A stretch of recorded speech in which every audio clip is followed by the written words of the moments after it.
Bom dia, sétimo ano, tudo bem com vocês? Última semana do mês de setembro, nossa aula número 61 já. Eu espero que vocês estejam bem nas suas casas, tá? Eu também estou bem aqui.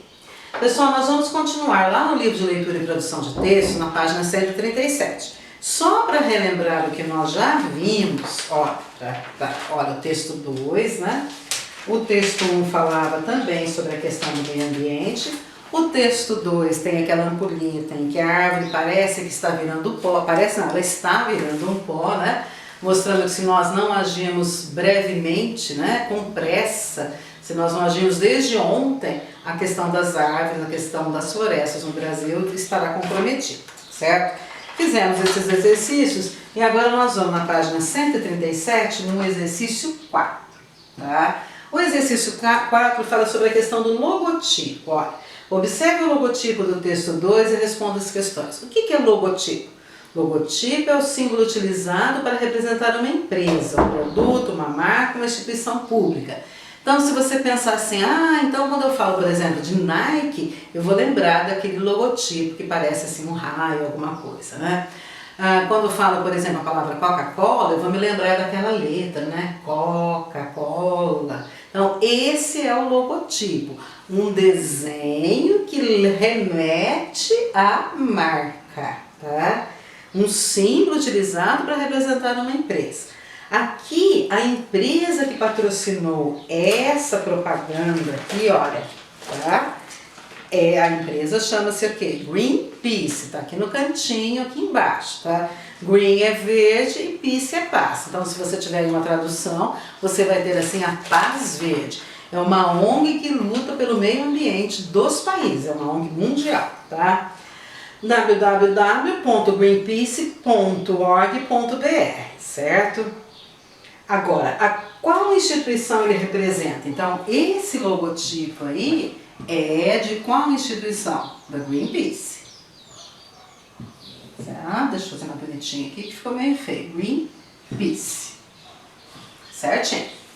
O que você sabe sobre essa instituição? Seria legal que vocês procurassem lá no Google, né? Quando você coloca lá no Google Greenpeace, você vai ver o trabalho de todos esses voluntários, né? Proteção de tubarões, de baleias, proteção de árvores, né? De tudo que se refere ao ambiente, à vida. Então, o que você sabe? Eu acho que eu vou deixar essa daqui como lição de casa.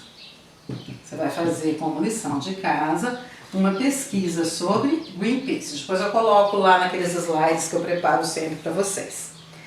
C. Por que o logotipo dessa instituição foi colocado na propaganda? Porque foi essa instituição que fez a propaganda, porque essa instituição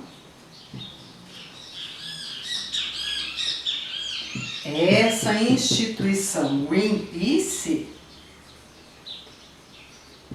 é quem fez a propaganda.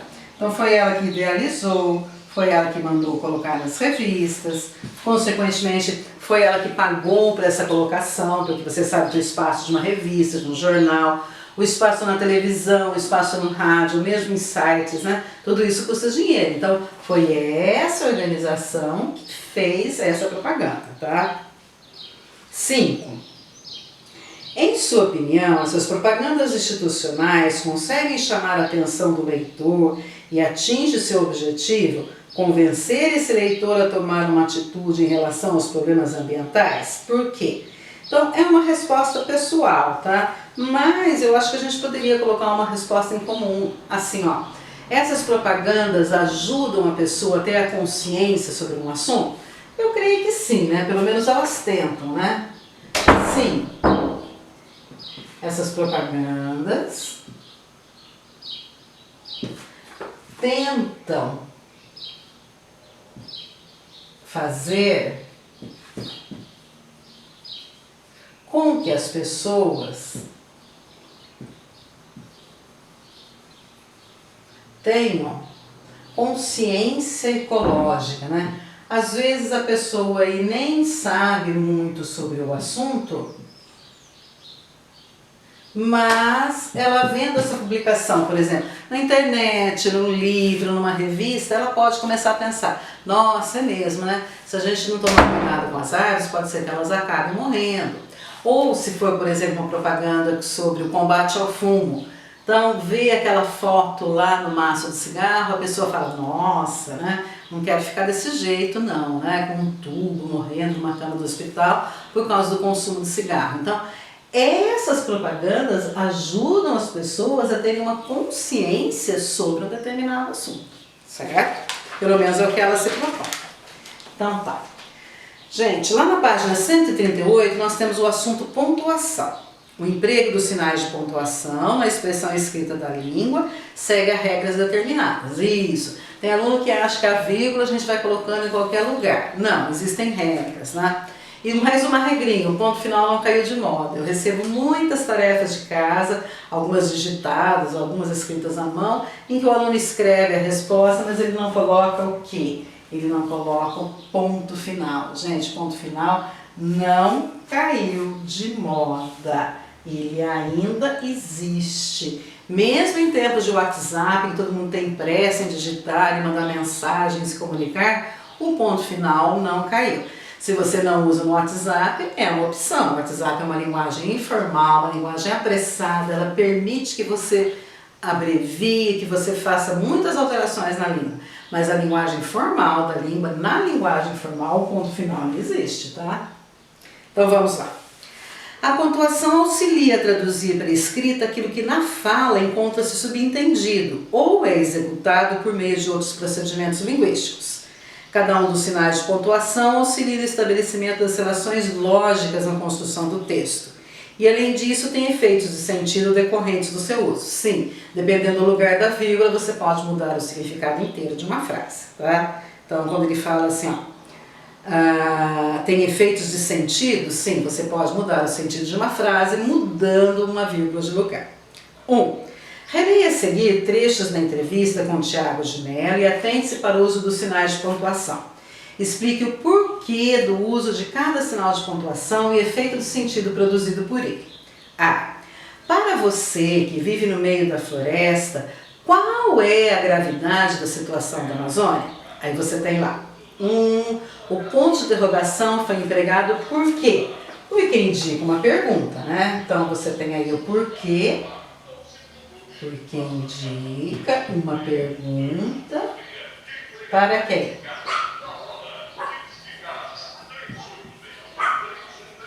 Para o entrevistado. Olha, pessoal. Olha a musiquinha do gás, que romântico que vem. Toda aula tem que ter uma musiquinha do gás, né? Olha. É a Quatro Gás, passando a rua de sua casa. Aproveite para comprar. Compre 2 novos com 2 quilos. Se o seu gás acabar, não se preocupe. Passa já. Pronto, passou a musiquinha do gás já, né, pessoal? B.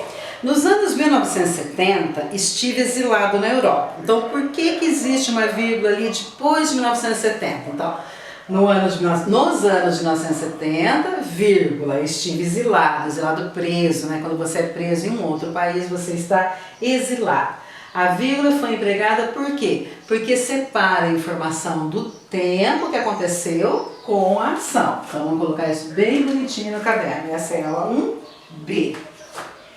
Porque separa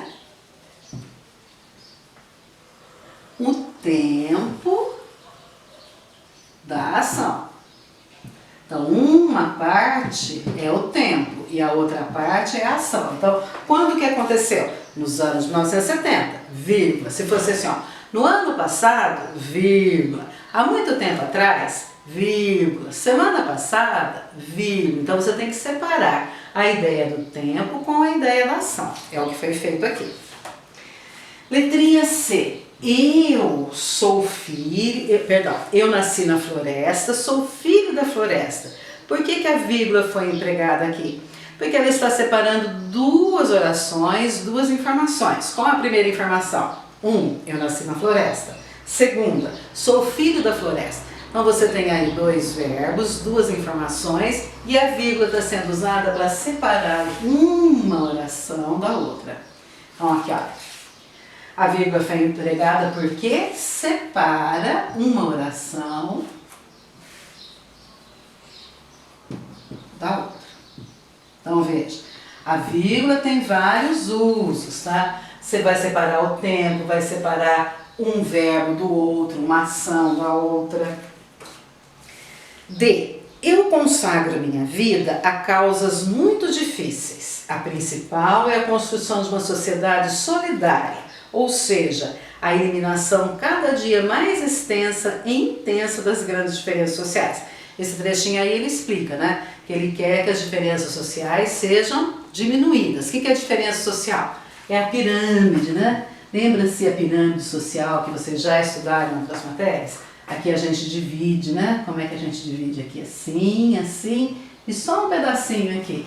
Então você tem aqui embaixo, na base da pirâmide, os muito pobres, né? Os não tão pobres assim, e lá na pontinha os muito ricos, né? E essa divisão social é que ele tenta eliminar, que ele luta para que não haja, né? Eu consagro minha vida a causas muito difíceis. A principal é a construção de uma sociedade solidária, a eliminação cada dia maior, mais extensa e intensa das grandes diferenças sociais, certo? Os pontos finais foram empregados por quê? Então aqui você tem o primeiro item. Por que os pontos finais foram empregados? Porque eles concluem os períodos, porque ele conclui uma ideia. Porque ele conclui os períodos. Tá? E o segundo aqui. A vírgula foi empregada após ou seja. Então dá uma olhadinha ali. Ó. Ou seja, vírgula, a eliminação cada dia mais extensa e intensa das grandes diferenças sociais. Quando ele fala ou seja, é porque ele está dando uma explicação. Mogi de Guaçu, vírgula, ou seja, vírgula, que é uma cidade tal, tal, tal. Você está explicando o que é Mogi de Guaçu, como é Mogi de Guaçu. Então a vírgula foi empregada após, ou seja, porque essa expressão sugere uma explicação. Então você vai explicar alguma coisa, você usou o ou seja, e esse ou seja tem que ser seguido por uma vírgula, tá? Então, a vírgula pode separar uma oração de outra, tá? Ela pode sugerir uma explicação, ela pode separar o tempo, quando aconteceu, do que aconteceu. O ponto final, para que serve? Para separar uma oração da outra. Então veja, a questão da pontuação não é usada assim aleatoriamente. Ah, eu acho que eu vou pôr um ponto final aqui porque fica bonito. Não, existem regras. E quanto mais você ler, mais você vai ficar ciente dessas regras, mais você vai entendê-las. Pessoal, o restante eu peço como lição de casa e deixo tudo explicadinho que eu vou pedir para vocês. Beijo!